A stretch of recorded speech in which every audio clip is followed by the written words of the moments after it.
If a cop slaps you during a stop, whether it's a traffic stop, a random check, or even a stop and frisk, can you hit back? Can you argue? What are your rights in such a situation?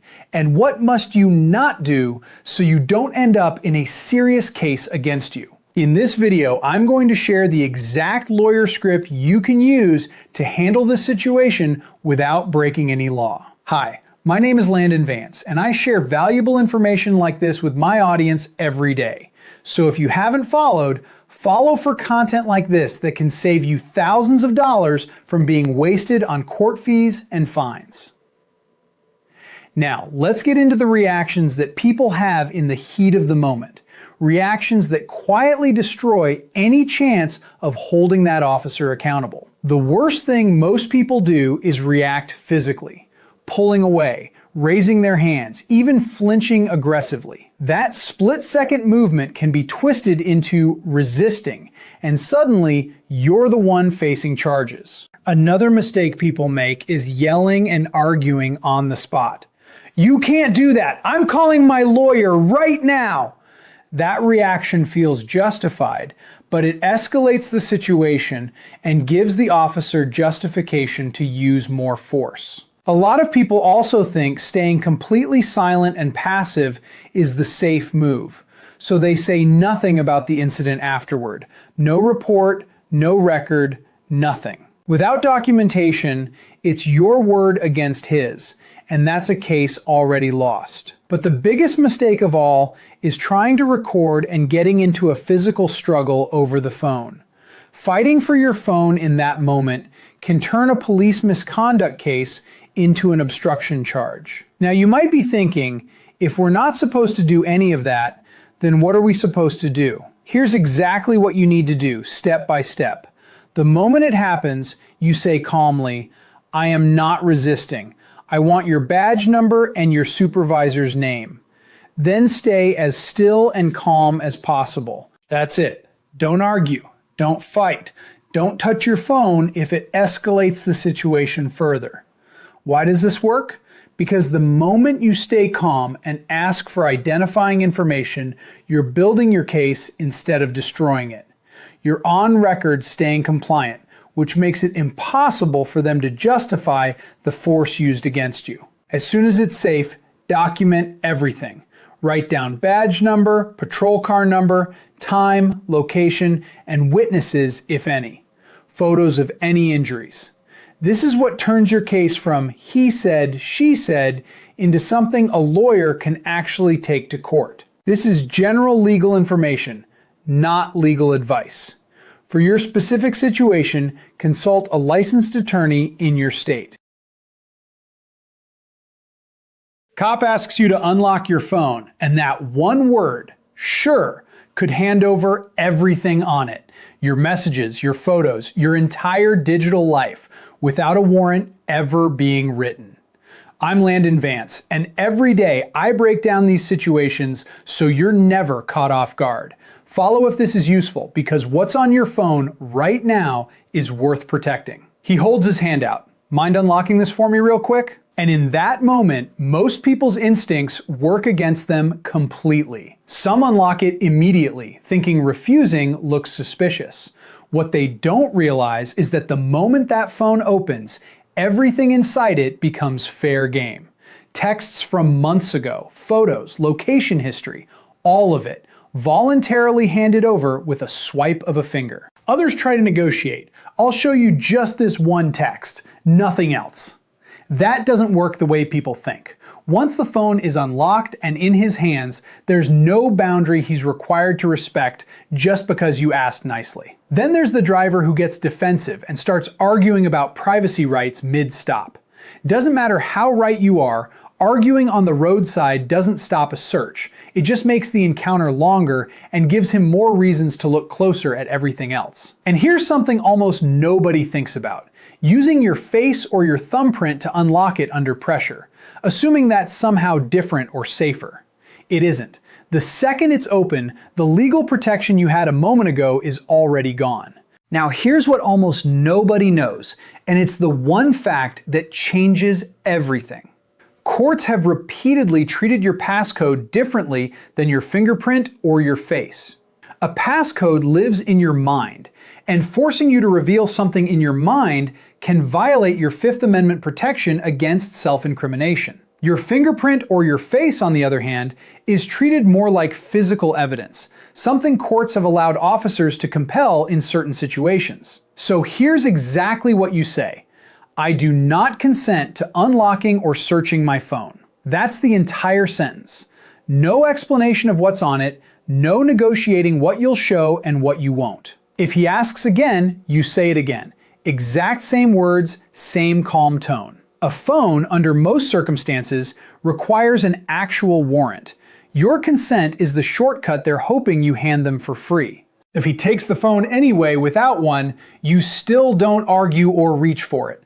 That fight happens with a lawyer in a courtroom, not with an officer on the side of the road, because that's the only place unlawful carries any weight. The moment the stop ends, write down what was asked, whether you gave consent, and whether the phone was taken with or without a warrant. That detail alone can be the difference between evidence holding up in court or getting thrown out entirely. This is general legal information, not legal advice. For your specific situation, consult a licensed attorney in your state. The officer's hand moves to his holster, and in that half second, everything about how you react in the next 10 seconds decides whether you go home tonight or whether this becomes a story on the news. I'm Landon Vance, and every day I break down moments like this so you're never caught off guard. Follow if this helps, because what I'm about to show you could be the difference between walking away and not walking away at all. His hand rests there. Maybe he draws it, maybe he just lets you see it. Either way, that's not an accident, that's a message. And in that moment, most people's bodies do exactly the wrong thing. Some freeze completely, hands stiff at their sides, saying nothing. Silence looks calm, but sudden stillness after a threat like that can read as defiance to someone already on edge. And edge is exactly where mistakes happen. Others panic and start moving, reaching for a phone, stepping back, throwing hands up too fast or too high. Fast movement, any movement, near a drawn weapon is the single most dangerous thing you can do, regardless of your intention behind it. Then there's the person who gets loud. Why do you have your gun out? I didn't do anything. Doesn't matter how justified that anger is. Raising your voice while a weapon is drawn escalates a situation that is already sitting on a hair trigger, literally. And here's the one almost nobody thinks of. Trying to explain or negotiate your way out verbally while your hands are moving around to make a point. Officers aren't reading your intentions in that moment. They're reading your hands. Here's what actually works, and it's simpler than people expect. Hands go up, slow, open palms visible, and you say one sentence, calm and clear. I am not reaching for anything, I am complying. Then you stay exactly where you are until you're told otherwise. That sentence matters because it does two things at once. It tells him verbally what your hands are already showing him, and it puts you on record, out loud, as someone who was compliant, not resisting. If this situation is ever reviewed later, in a report or in a courtroom, that's exactly the language that protects you. You don't argue about whether the gun should have come out at all. Not there, not then. That conversation happens later, with a lawyer, in a place where the answer actually matters and can actually change something. The moment it's over, the second you're safe, write down everything. What was said, when the weapon came out, what triggered it, whether backup arrived, anything a witness might have seen. That record is what turns a terrifying moment into an actual case, if one needs to be made. This is general legal information, not legal advice. For your specific situation, consult a licensed attorney in your state. Cop knocks on your door, and the moment you open it, even a crack, he puts his foot right in the doorway. Most people don't even realize what just happened. Legally, that single move can change everything about what happens next, and it can cost you your entire case before you've said a single word. So if you don't want to make that mistake, watch this video till the end, because I'm going to explain the exact amendment in 30 seconds that can protect you in this type of situation. Don't worry, You don't have to remember the whole boring amendment, because I'll give you the exact wording straight from it, so you can use it in your situation. And the moment he hears those exact words, he'll step back faster than he came. Hi, my name is Landon Vance, and I share valuable information like this with my audience every day. So if you haven't followed, follow for content like this that can save you thousands of dollars from being wasted on court fees and fines. Now let's get into the mistakes people make in this exact moment.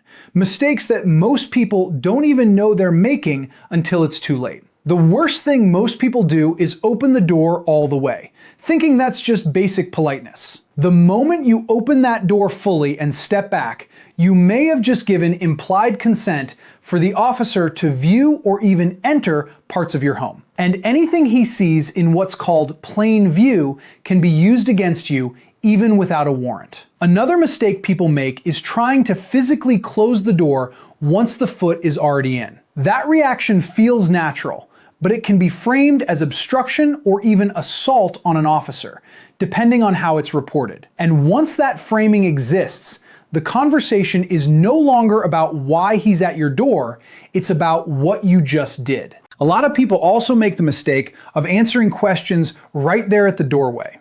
Is so-and-so here? Can I ask you a few questions? People answer instinctively, not realizing that anything said at the door, without a warrant, without an arrest, is still fully admissible. You haven't been arrested, so you might assume you're not really in a legal situation yet, but you are from the very first question. But the biggest mistake of all is stepping outside to talk instead of staying inside. The moment you step out onto the porch or the yard, you've left the protection of your home's Fourth Amendment status. And now you're standing in a space where the rules are different and far less protective of you. Now you might be thinking, if we're not supposed to do any of that, then what are we supposed to do the moment we see that foot in the door? Here's exactly what you need to do step by step. You do not open the door any further. You do not step outside.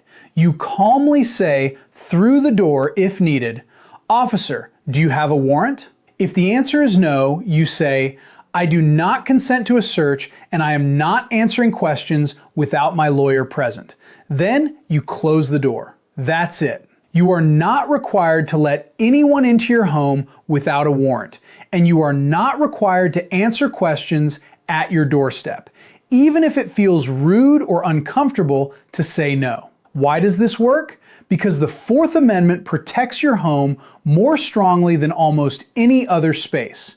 Courts have repeatedly ruled that a person's home carries the highest expectation of privacy. Unless there's a valid warrant or an actual emergency happening in front of the officer, they cannot force entry, and you are under no legal obligation to make their job easier by opening the door, stepping outside, or answering questions. If the officer does have a warrant, you're allowed to ask to see it before opening the door completely. You can ask him to slide it under the door or hold it up to a window. A valid warrant will have a judge's signature, the exact address, and what exactly they're allowed to search for. And officers are legally required to stick to what's written on that warrant, nothing more. As soon as the interaction ends, take a few minutes to write a detailed account while it's still fresh. Not just the basics, but the sequence of events. Note exactly when the door was first opened, what was said before and after the foot came in, whether a warrant was ever shown or mentioned, and the exact wording the officer used when he asked to enter. If a warrant was shown, take a photo of it if you can, or at minimum, note the case number, the judge's name, and what it authorized them to search for, because officers exceeding the scope of a warrant is one of the most common grounds attorneys use to get evidence thrown out. If no warrant was shown and entry was attempted anyway, this is exactly the kind of detail that turns into a strong Fourth Amendment violation claim, but only if it's documented accurately and soon after it happens. Memory fades fast, and courts weigh contemporaneous notes far more heavily than a recollection from weeks later. This is general legal information, not legal advice. For your specific situation, consult a licensed attorney in your state. Cop asks you, "Where are you coming from?" And what you, and most people, answer just gave him legal reasons to search your car, no warrant needed, and put you in serious trouble. So if you don't want to go with the police, watch this video till the end, because I'm going to reveal the real hacks lawyers use to get out of such situations easily, without getting hurt emotionally or financially. Hi, my name is Landon Vance, and I share valuable knowledge like this with my audience every day. So please follow if you haven't for such valuable content. First, let's talk about the common answers people give, the ones that end up costing them thousands of dollars in fines. Mistake number 1. Most people panic and overshare. I was just at my friend's house, we had a few drinks, then we grabbed food. Every word is evidence he didn't have 5 seconds ago. Mistake number 2. Some people get defensive and say, "Why does that matter?" That attitude alone can escalate a simple stop into a full search. Mistake number 3. People think staying completely silent looks suspicious, so they ramble to fill the silence. Wrong move. Rambling is worse than silence. Mistake number 4. The biggest mistake. Answering questions about your travel, your night, your plans, thinking it's just small talk. It's never small talk. It's an investigation. Here's exactly what you need to say, word for word. When the officer asks where you're coming from, you calmly say, "Officer, I'm going to remain silent and I don't consent to any searches." That's it. Not one word more. Why does this work? Because you're not being rude, you're not arguing, and you're not giving him anything to use against you. The moment you start explaining where you were or what you were doing, you're handing him evidence. But this one line shuts that door completely, legally and calmly. Say it once. If he asks again, say it again. Exact same words, same calm tone. Don't argue, don't explain, don't justify. Just repeat it. Officers are trained to push for more. Your job is to give them nothing more than this. This is general legal information, not legal advice. For your specific situation, consult a licensed attorney in your state.